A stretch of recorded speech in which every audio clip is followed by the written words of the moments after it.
Good morning, everyone, and thank you for joining this morning's discussion titled Innovation-Driven Infrastructure, Building the Backbone of Prosperity.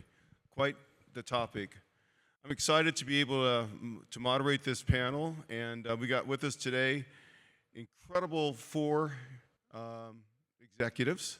I'm looking down, I didn't see Hydi, so there she is. We have four executives in different fields, and I'm pleased to be with you. I serve as the president of the World Strategic Forum.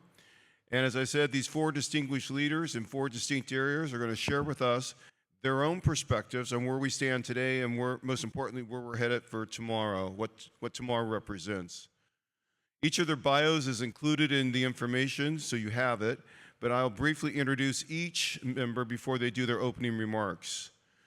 With us, we have the CEO, one of our nation's largest international airports, Miami International, the CEO of the world's busiest cruise port, as well as a major container port. We also have a senior executive from a life sciences and supply chain business, CGI, which is amongst the largest in the world in IT and business consulting firms. And of course, we also have with us, we're going to hear from a senior partner in one of our nation's leading premier law firms. He's from Dallas, Texas, but they're a national firm. To start, my 46-year career in Miami and in the state of Florida, and I had the opportunity to work with former Governor Rick Scott as Florida Secretary of Commerce. My background for 46 years has in many ways been centered on large infrastructure projects. And of course, these projects used as a way to build for the future. From my involvement in billions of work at Miami International Airport, PortMiami, the formerly called American Airlines Arena downtown, one of the nation's largest cultural centers, downtown Miami as well, which is the Adrian Arch. I believe infrastructure is incredibly important, if you will, if we're going to be able to build for the future. As you will hear from our first two panelists, Miami International and PortMiami, these two alone are 14% of the entire state of Florida's GDP. They're almost $250 billion of economic value this year. I repeat, 14% of the state's total GDP, 11% of the state's entire workforce is generated through Miami International Airport and PortMiami. So again, I think the reasons why these two economic engines are so powerful is not because is in great part because we have two great, I think, nationally recognized leaders running these organizations, but it's because these organizations continue to spend billions in modernization and infrastructure. So that's what today's topic is about. It's going to be exciting. We're going to start with the director CEO of Miami International Airport and our aviation system. In addition to the main airport, he's got four general aviation airports. It's Ralph Cutié. I've known Ralph for well over 30 years. And so, Ralph, we're going to start with you, and I'm going to ask you a question here about air connectivity. And of course, air connectivity is increasingly strategic for global trade, tourism, and logistics. What innovations are being integrated into the airport operations here to enhance efficiency, security, and sustainability while keeping, if you will, Miami a global competitive market? Sure. Well, good morning, everybody, and thank you for having us. So that's a great question, and one of the things that we're doing when it comes to air connectivity is we're trying to get in on the cutting edge of something that I'm sure a lot of you have heard about, which is eVTOL, which is electric vertical takeoff and landing vehicles, for those of you that haven't heard it. This is really an emerging technology in the aviation industry, and it is essentially vehicles that can take off vertically and handle both regional traffic, regional mobility traffic, and also urban traffic within a city. These are clean vehicles, they're electrically powered, so we're trying to get in on the ground floor. We recently, in June of this year, we signed an MOU with Whisk Aero, which allows us to start sharing information and technology and puts us in a position where we can start identifying, which we've already done, identifying what they call vertiports. All these vehicles require places where they need to land and take off from, including our airport. So we've identified several sites, both at MIA and at several of our GA airports, so that these vehicles can come in and land and take off from and serve the public. It's essentially, they're like, for those of you that are old enough to remember, it's like the Jetsons, it's air taxis. So it's really an amazing technology, which we want to get in on the ground floor of. It's an innovation that is really the wave of the future in aviation right now. And you have a lot of different manufacturers that have already developed this technology. What they're waiting on now is for FAA approval on the technology, and that could be a few years away, but we are right now preparing our airport so we can really be on the cutting edge of that and start using these vehicles. So that's one of the really huge innovations. Another one that we have is sustainable air fuels, sustainable aviation fuel, and we've been one of the industry leaders in the country with SAF fuels. Recently, back in, I think it was December of last year, we were the first airport in Florida and second airport in the United States to start using SAF fuels in a partnership with DHL and World Fuels. Shortly thereafter, in January, Signature Aviation, which is one of the biggest FBOs in the world, if not the biggest, started using blended SAF fuels at MIA and also at our Opelika Executive Airport. And I think this month, FedEx announced it will be the third airport in the world in their network to start using SAF fuel. So we are, really on the cutting edge of innovation, and we continue to pursue a slew of different projects and innovation. Our capital program has innovation built into all of our projects, so that's something that we're really excited about, and it's in our DNA. Ralph, I will make a quick comment here. The state of Florida, which is one of the largest economies in the world, I think today the world in terms of overall GDP. A great part of that is driven, if you will, by the airport system and the maritime port system. I know that when Rick Scott was first elected governor in November of 2010, and my first conversations with him as the governor-elect was about the importance that our airport system. So it's not just, the value, the importance of Miami International moving freight and product and of course, passengers. It's the Orlando airport. It's up the street, Fort Lauderdale, Hollywood International. Tampa typically rates as one of the #1 domestic airports in the nation year after year in terms of customer service. So it's the system of aviation, the system of airports, and them working together. The same with the system of ports. Now turning to Hydi Webb, we're going to ask Hydi, because Hydi is the sister agency of Miami-Dade County's aviation system. It's PortMiami. So they work closely together, really, I guess, on a daily basis. I've known Hydi probably well over 30, I think 33 years. Her career started, and she worked her way up the ranks. I had the pleasure of working with her when I was the CEO of PortMiami for 8 years. So we're blessed, and I can truly say that, to have both Ralph and Hydi at the helm leading these organizations. But Hydi, again, running the busiest, by far, the busiest cruise port in the world, and of course, a major international container port. So Hydi, let me ask you a quick question relative to where Miami sits. We sit at the crossroads, right in this hemisphere. And of course, trade is significantly important, and your port is a model of sustainability. It really is an example of what to do and what to do right. Can you share with us some examples how your port is preparing for the next decade of trade in terms of energy, as well as other supply chain issues? Sure, thank you, Bill. And not only was Bill the former ports director, but he was also one of my mentors. So I've learned a lot from Bill in the past. At the Seaport, we move people on cruise ships, and we move cargo on international cargo ships. And all of our projects revolve around resiliency. I'll just break it up into a couple examples on the passenger side and then on the cargo side. So on the cruise side, all of our cruise terminals, our major cruise terminals, are LEED certified, which means leadership and environmental and economic design. Leadership in energy and environmental design. That sounds better. We have built in the last 7 years 5 mega cruise terminals, all LEED silver or gold certified.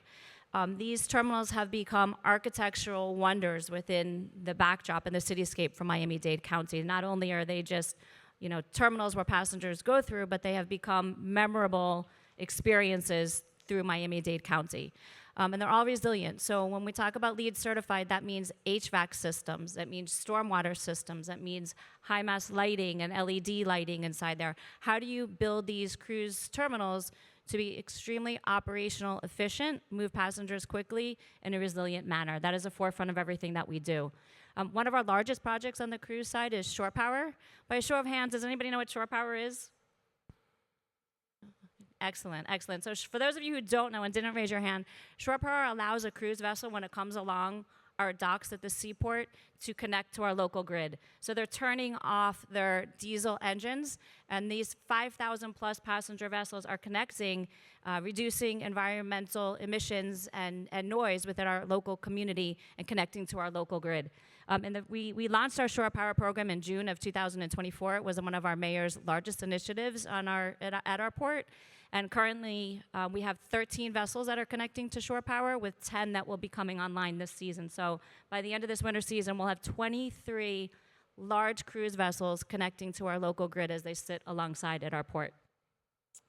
Switching over to cargo, I'd like to give you a couple examples of cargo, because as we're expanding on our cargo side, we are very much doing that in a resilient manner as well. Everything from new cargo gates to infrastructure within our yards and designing our bulkheads. Ralph and I do a lot of projects together. We recently broke ground on a new future-ready perishables facility. We call it phytosanitary and cold storage facility, which will open in 2027. That is going to allow, when you're bringing mostly your perishables into Miami-Dade County, whether it's by air or whether it's by sea, to go to this facility, USDA, to irradiate them through X-ray, and then store them in a cold storage facility and in a free trade zone to be able to save on your goods as well. So we work extremely closely together. Bill, you brought rail to the port, right? The FEC rail. When cargo comes onto the port, one way of exiting the port is through our rail system. You go 350 miles up to Jacksonville, and then you can connect to the national rail system. You can get 70% of the U.S. in 1 to 4 days.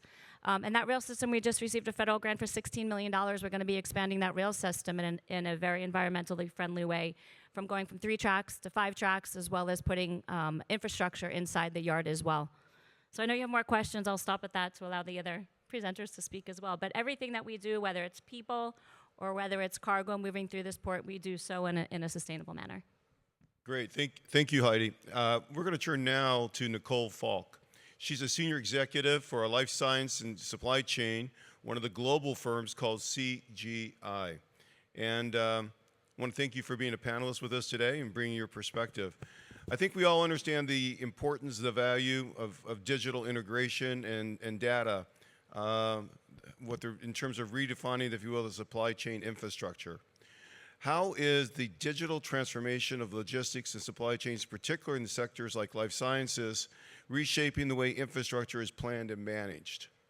Well, first of all, I want to start with a bad joke, because I think they're always dubious, but I have a cold chain, supply chain joke that relates to a lot of the biggest trends that we're seeing with our life science clients. And the joke is, why did the vaccine shipment want to break up with its third-party logistics provider? Does anyone know this one? Okay. Because it was seeking a more stable relationship. So I know that's bad, but my colleagues here have talked about the increased infrastructure and support, and as many of you know, the drugs that are coming online, the GPL1s, ADCs, antibody drug conjugates, and vaccines all require increasing levels of cold storage. So we're seeing that as a trend in infrastructure. We're also seeing the ability to move your supply chain from a cost center to a data-rich strategic asset for your business. And part of that is the data sharing that the logistics and supply chain network provides. We have talked about control towers, not in the airport sense, but a supply chain control tower for close to 15 years. A control tower in supply chain is connecting your enterprise supply chain data to give you additional insight. So being able to being able to connect your buying, your purchasing of materials to your planning in your manufacturing facility, and then also connecting your logistics network. And I think we're finally moving to the point with the technology that's available in terms of cloud data. And, there were a colleague up here at IonQ that talked about quantum, like really being able to analyze your consolidated data in a data lake across your network using AI and technology like quantum. And that is allowing, especially life science companies, to be able to increase their level of intermodal transportation, and that allows them to have higher levels of security and also reliability. So also, there's been a trend for past decade of serialization, so being able to track drugs and devices and diagnostics through the supply chain, to be able to control counterfeiting and diversion, any kind of tampering. So the infrastructure that we're seeing now is finally able to support that at true scale. And then finally, in terms of capital allocation, we're seeing smaller but more flexible nodes, and then the demand to be able to want to connect those nodes or connect those over a single network. So really having the data and the flexibility to be able to understand your complete supply chain. And it's, for life science companies, that's really important, and that will, help them really grow into, the next decade with the technology that we have. And then the last point about infrastructure that we're seeing is the capability to have increasing transportation. As many of you know, a lot of medical devices have been reshored or are moving into Mexico, and being able to have that transport it is very beneficial, like getting all those lines set up and the use. We are seeing increasing levels across the Americas for medical device transport.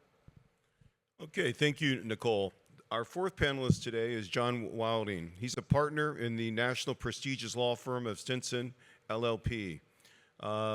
As I mentioned before, he actually lives in Dallas, Texas, beautiful place. And John, I'm really interested in your perspective. I know you have a very good working relationship, professional and personal relationship with the President of the United States. I'm interested because to learn more, and I think our audience will as well, back in, I think it was March, President Trump, through his Department of Commerce, our Department of Commerce, issued an executive order on, I think, something which is extremely exciting. It's here now, and it will, as you indicated to me, John, has to happen by the investment's 2029. Can you tell us what this executive order that President Trump came up with and what you see it doing in terms of helping driving the economy? Well, it's great to be here in Miami, best place on earth, even better in Dallas.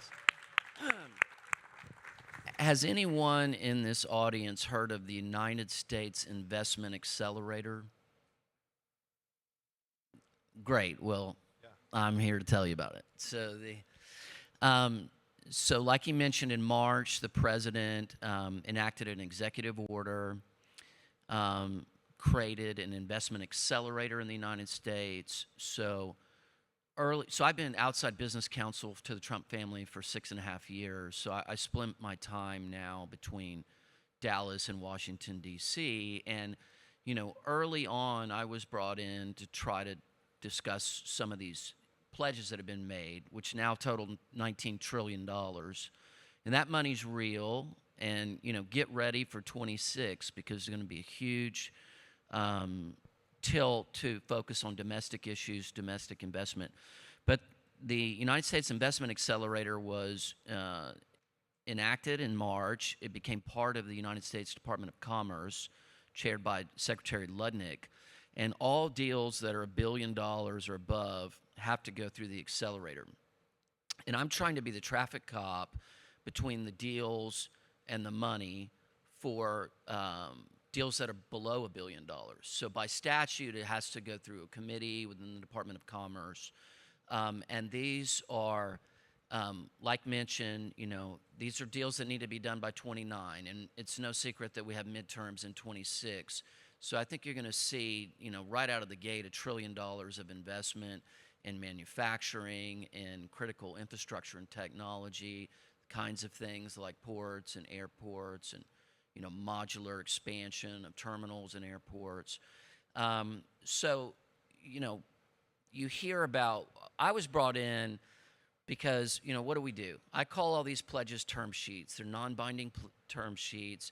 And how do we get them to fundings and closings? So the other part of the Investment Accelerator Act deals with streamlining burdensome regulation, permitting things faster. We got a lot of feedback from LNG and from the energy space about it's taking too long. There's 20 governmental agencies that regulate us.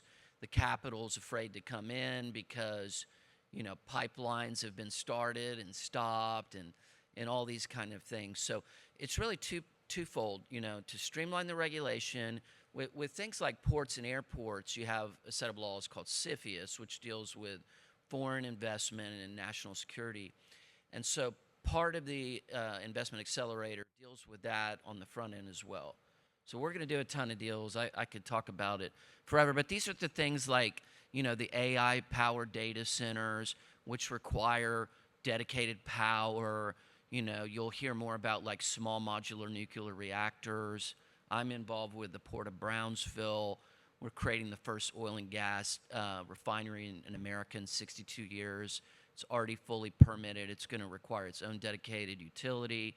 It's a deep water port that can transport LNG. And so these are the kind of dynamic things where we can go get low-cost debt capital from our partners' sovereign funds and go in and do a refinery and spend $700 million to develop it and not have to go to the banks and have Department of Energy guaranteed loans, but without having to use U.S. taxpayer dollars. So that's sort of a tease, but, look for this because I think a lot of people, they hear these numbers and they don't believe them, and is it real, and who gets it, and how does it work? And that's something, if you're interested, I could probably help you with.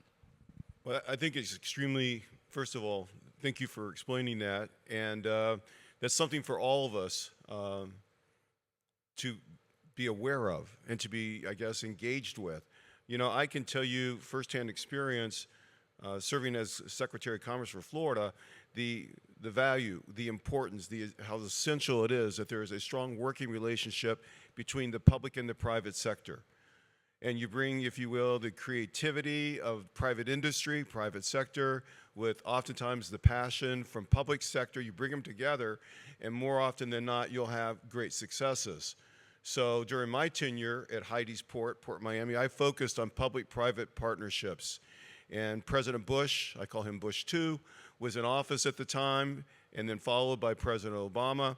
I can tell you that I spent at least one day a week, sometimes a month, I would say, one or two times a month in Washington, meeting with the administration, meeting with the Army Corps over at the Pentagon.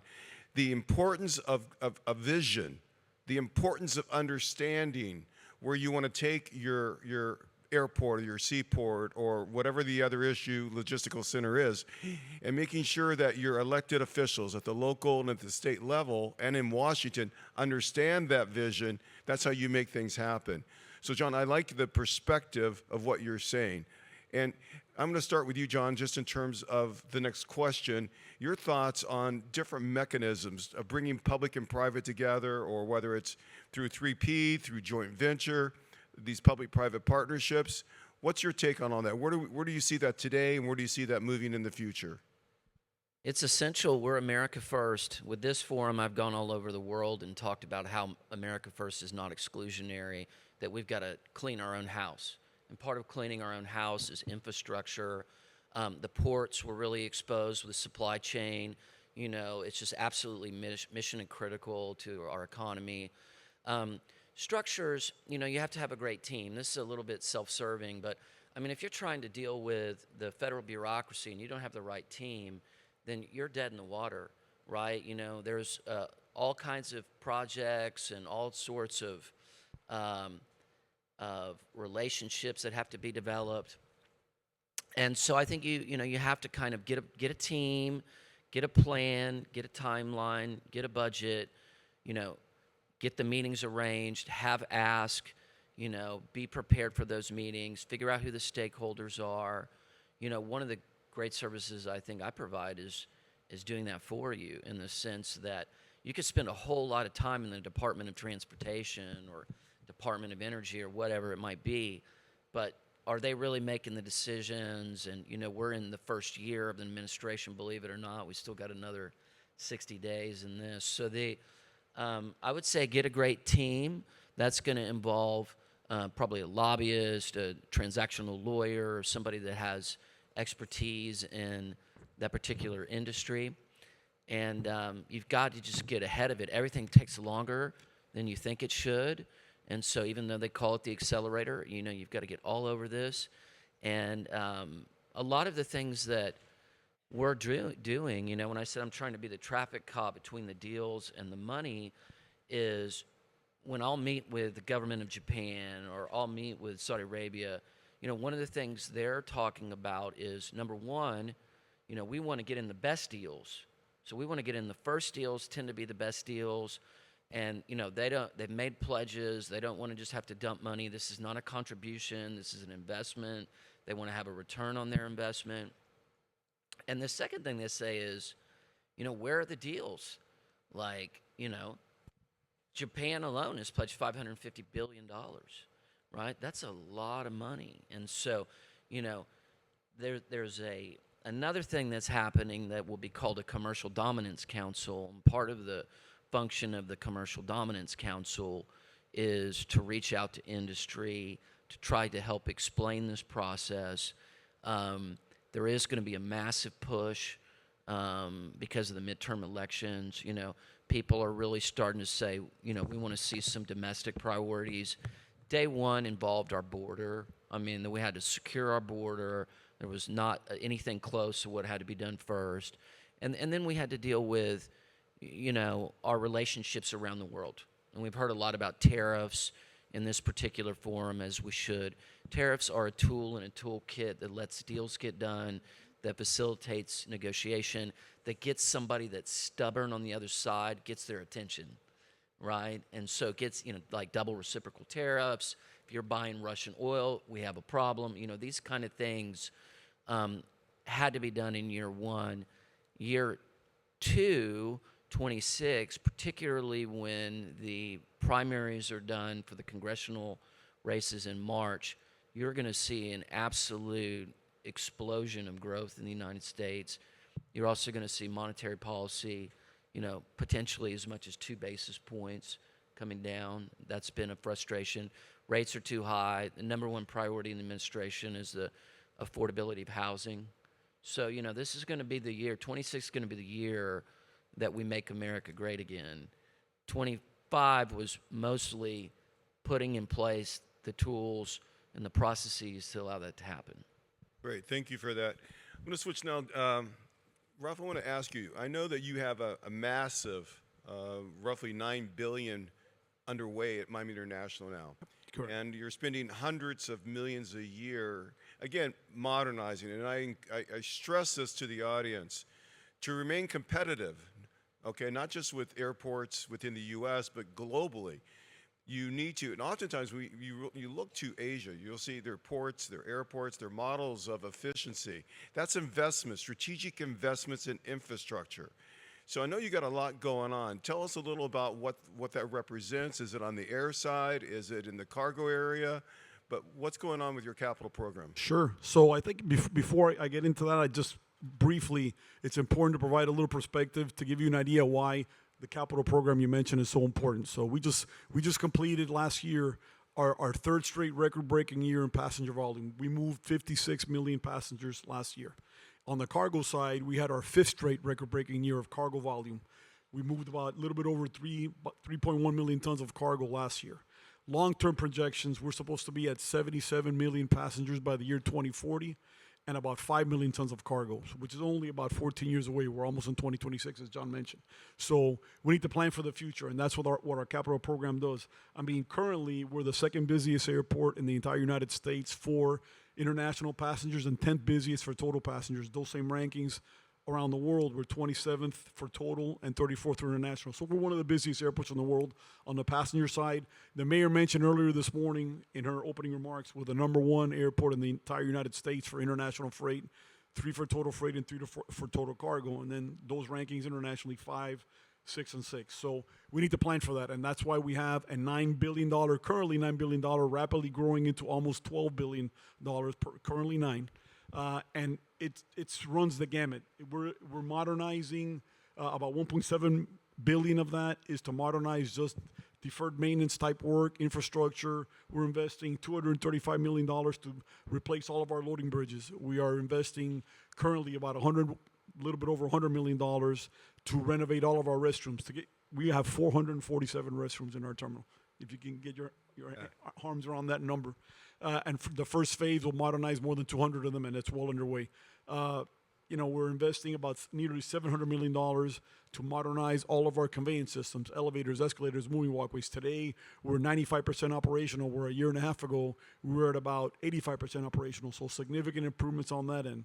And then on the capital side, we're investing across all of our terminals. We just recently broke ground on our brand new Concourse K, which is the first terminal expansion in the last 18 years at our airport. It's going to add 6 domestic narrow-body gates. It's a $750 million project. It's going to include 21,000 square feet of concession space and another 13,000 plus square feet of lounge space. We're currently in design, full-blown design for our 2 phases of Central Terminal, which is our oldest terminal. It is, that's a combined almost $800 million project. And then we're currently in preliminary design for a very large project. We're working together with American on a $1 billion project, which is D60, a brand new 17-gate expansion over in North Terminal. So the overall capital improvement program is comprised of more than 200 projects. But some of the public-facing ones that I mentioned will be completed in the next 5 to 6 years. So in the next 5 or 6 years, our airport will be totally transformed and unrecognizable. And like you say, the idea is that we want to be competitive with airports around the world. And based on the rankings that I just shared, we are one of the busiest airports in the world, both on the passenger side and on the cargo side. So we need to maintain and improve and continue to modernize so we can keep up with our competitor airports, both here in the States and internationally. So it's an ambitious program, and we're fully engaged in it. These airports are amazing. You look, for example, look at Dallas-Fort Worth. Look at the size of that. Look at the size of JFK. Okay, these are, in our airport here at Miami International, these are cities within a city. And again, generating hundreds and hundreds and hundreds of thousands of jobs with the private sector, with their private partners. And I can tell you firsthand that if you're a port director, an airport or a seaport like Hydi, the level of engagement that you have to have 24 hours a day. This isn't like you're working 8 to 5. This is 24 hours. I'm talking because there's security threats, there's terrorist threats. You've got to be, if you will, and have the right team. I think John mentioned that. You have to have the right team heading up your security, your infrastructure, your finance, your marketing, your promotion. You're running a huge mega billion-dollar operation, so thank you for that. Switch quickly to Hydi. Hydi, same question. You've got several billion of work going on. You've mentioned some of the things that have occurred, which, again, are amazing, honestly. But where are you headed? And again, I got one specific question, but you go first, and then I'm going to ask you about the inland port. All right, I'll end with the inland port. How's that? Yeah? So let me take a step backwards also, like Ralph did. So PortMiami is the second largest economic engine here in Miami-Dade County after the airport, actually. We have a $61 billion economic impact. It's kind of broken down on the cargo side is about $51.4 billion. Cruise is just over $10 billion. So just to show the economic and how we need to keep up with infrastructure to keep this going. On the cruise side, last year we processed 8.2 million cruise passengers, which was a world record last year. Not to ruin any secrets, but I do anticipate that we will surpass that number this year, which I'm very excited about. And all of the new terminals and the public-private partnerships that we've been doing have really helped to do this. There's really not any capital project that we do on the seaport that the seaport or the county is investing in alone. On the cruise side, our cruise partners are actually investing in these terminals with us, which really is a phenomenon that started back in 2017, 2018. They never started investing with us. And that, when your cruise partners or any business partner is investing with you, that ensures that they're going to continue to bring their business through your facilities. So that's a huge phenomena. Talking about future investment, we are almost built out on the cruise side, but we will be breaking ground this January on the west end of the port for a new cruise terminal for Royal Caribbean, which will be their third preferential cruise terminal at the seaport. It will be able to accommodate their largest cruise vessel, 7,000 passengers, and it will be opening in winter of 2027. So we have not stopped on the cruise side. Our largest after shore power project on the cruise side, in addition to the terminals, is we need to realign our bulkheads. 6 of our bulkheads on the north side of the port need to be reconstructed. How do you do that during ongoing operations? It's a very, very tricky capital project that's going to take place over the next 7 years, where we're going to take out 1 cruise berth each summer, and the summer, because it's our slow season, for about 5 to 6 months in order to rehab those cruise bulkheads. And that's just to keep existing business. So my point in sharing that with you is you really need to stay on top of your existing structure as you're building and continue to build for the future. On the cargo side, lots of exciting projects going on the cargo side. Bill, you asked about the inland port. We are an island. We're 520 acres. For those of you who have been to the port, we are a very dense port. There's not a lot of room on the port to expand. So as you drive through the port, you will see that we are building flyovers for cruise passengers to get to specific terminals. We are building vertically. So not only in addition to flyovers, as we build our parking garages, should we be building offices on top of the parking garages, right? How do you think out of the box to maximize space with the private industries? The inland port, we are maximizing our space on the port, and at a certain point, we don't want containers that are empty specifically just to be sitting on this island. The goal is to move the cargo and the people off of the port as quickly as possible. So we are looking at developing an inland port in conjunction with Ralph and our friends over at the airport. There is in Northwest Dade a piece of property. It's a decommissioned airport, Airport West, that we're studying right now together with the airport as a potential place for an inland port. It's nice because it's owned by the county. It does need rail connection. It's about 1.5 miles of rail that would still be needed to be connected to be extremely efficient, but it's very much in our plans to expand off-port and inland. And again, when you look at what the airport director and the PortMiami director are talking about, they're talking about creating, again, in the private sector, untold millions and millions, untold millions in engineering, architectural designs, planning, construction, all the materials that go into it. This is what helps drive the economy. And again, it has to be a clear vision, but a shared vision, so that the private industry and private sector understand what you're doing. This, just quickly, this inland port, the state of Florida is very blessed.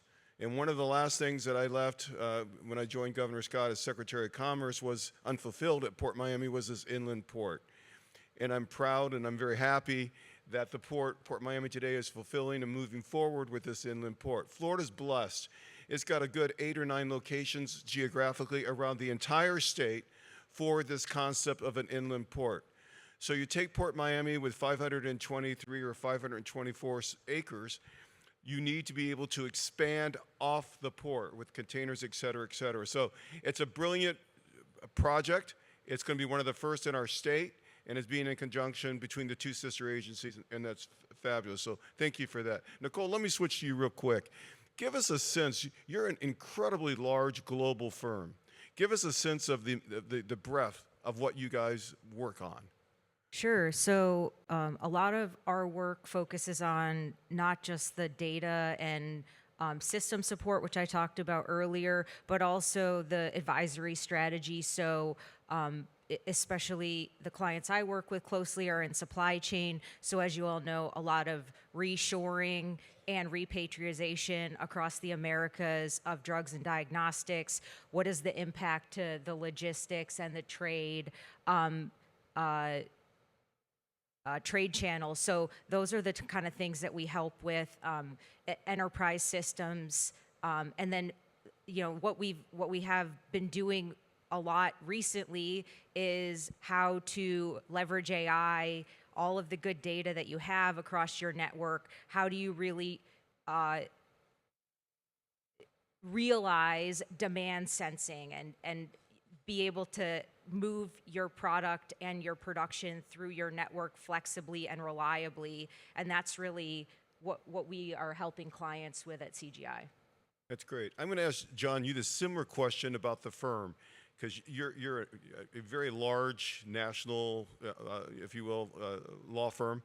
Give us a sort of in terms of what the areas of law that your firm practices in, et cetera, and where you're at. Well, I work at Stinson. Stinson was formed in Kansas City, Missouri in 1872. We're a full-service national law firm. We're really purposely mid-sized. We have about 650 lawyers. And I work at Stinson because they allowed me to represent the Trump family. And so it wasn't always so great. It's kind of nice right now, right? But, I remember a lot of late nights in 2021 and 2, and I had a nice closing this morning with Donald Trump Jr., who's flying back from India today. And, Stinson is known for being an excellent transactional law firm. We represent the largest family office in the world. We represent the largest private company in the world. And I'm in the corporate finance practice, and so that was really important to me. I needed to be in a firm that allowed all viewpoints to be expressed. I don't expect in any way for people to agree with me on anything, but I won't be canceled. And in my industry, there was a big push to cancel people, and everything was sort of driven, to large corporations and whatever sort of social agendas they had. And it was quite interesting to be at the inauguration with the Trump family next, the CEO of Google, Mark Zuckerberg, Jeff Bezos, Elon Musk. Trump was deplatformed, for way before January 6th. That had absolutely nothing to do with it. So,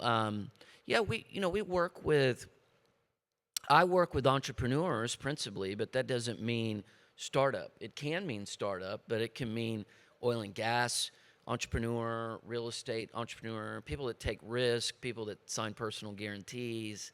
I tend to work with principals rather than large legal departments. And so I'm also an investment fund formation and regulatory lawyer. So when people are pooling money and taking a fee or a carried interest, I'm a go-to lawyer for that.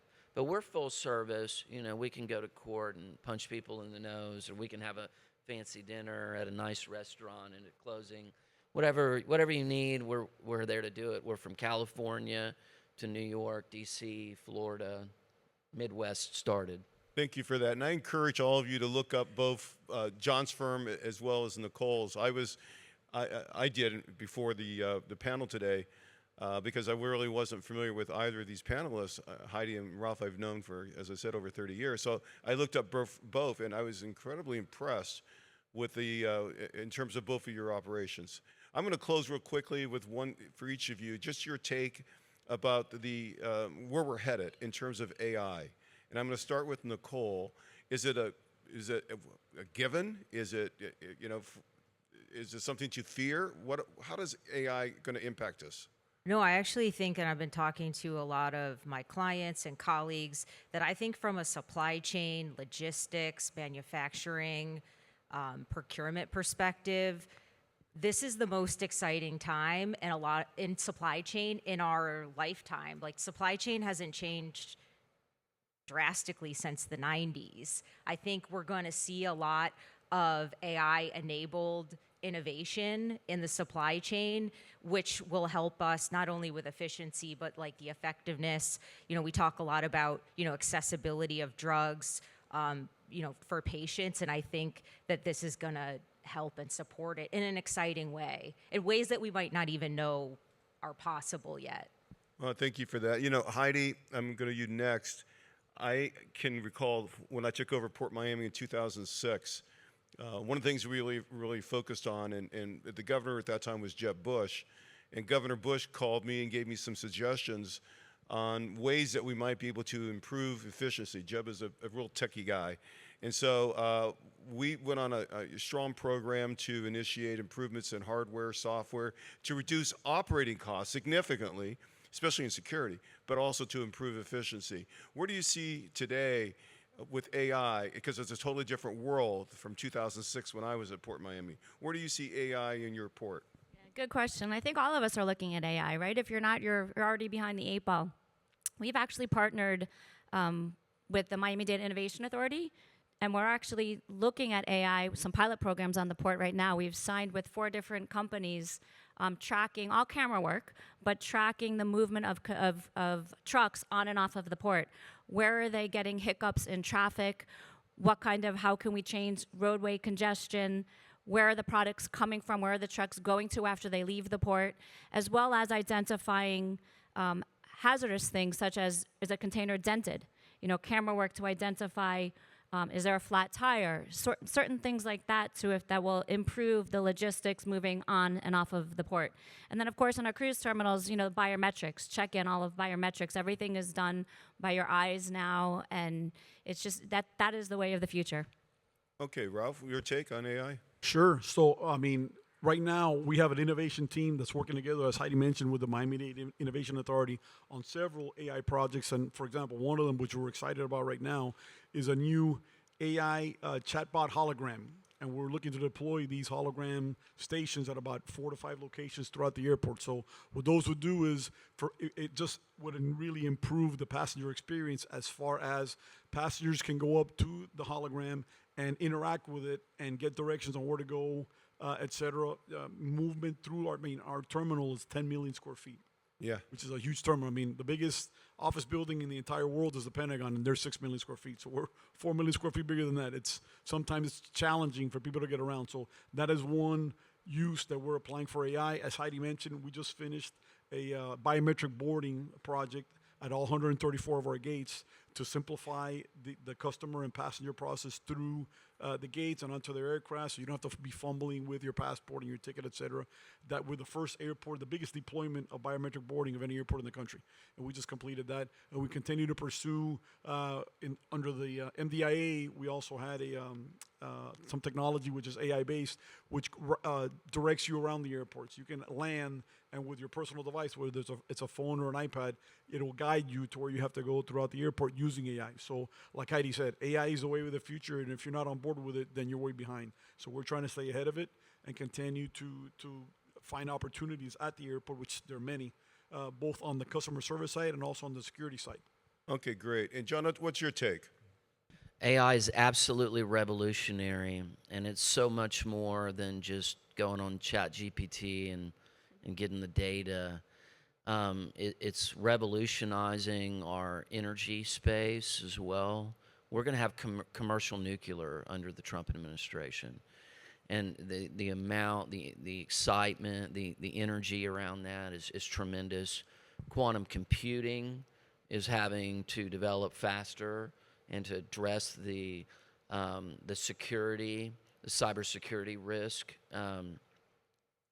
because AI can attack, our passcodes, and so it's just absolutely revolutionary. There's 2 or 3 things that really get immediate attention in the administration.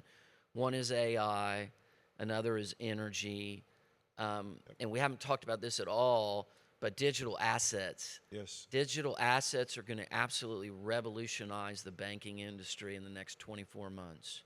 You'll hear about stablecoin and the Genius Act and the Clarity Act and all these kind of things. But that's something to watch. It's going to absolutely revolutionize, and none of that could happen without AI. Well, I want to thank our 4 panelists. We could go another 2-3 hours. I'm feeling Johnny Carson sitting here at the table, but it's been, for me, refreshing to hear your perspectives, to meet John, to meet Nicole as well. And my final comment to all of you, we move forward in partnership. We move forward by looking, if you will, how we can support each other, public and private. And I think there's more to unite us in this country You know, we seem to be, a lot of people think, a divided country. So let us look at how we can unite at this day of Thanksgiving. Let us embrace the wonderful opportunities that Washington is bringing and be supportive. Whether you're an independent, a Democrat, a Republican, let's support, if you will, the progress of our nation and our role in the global economy and the global marketplace. So I want to thank everyone. I wish everyone a blessed rest of the day and a great Thanksgiving. Thank you.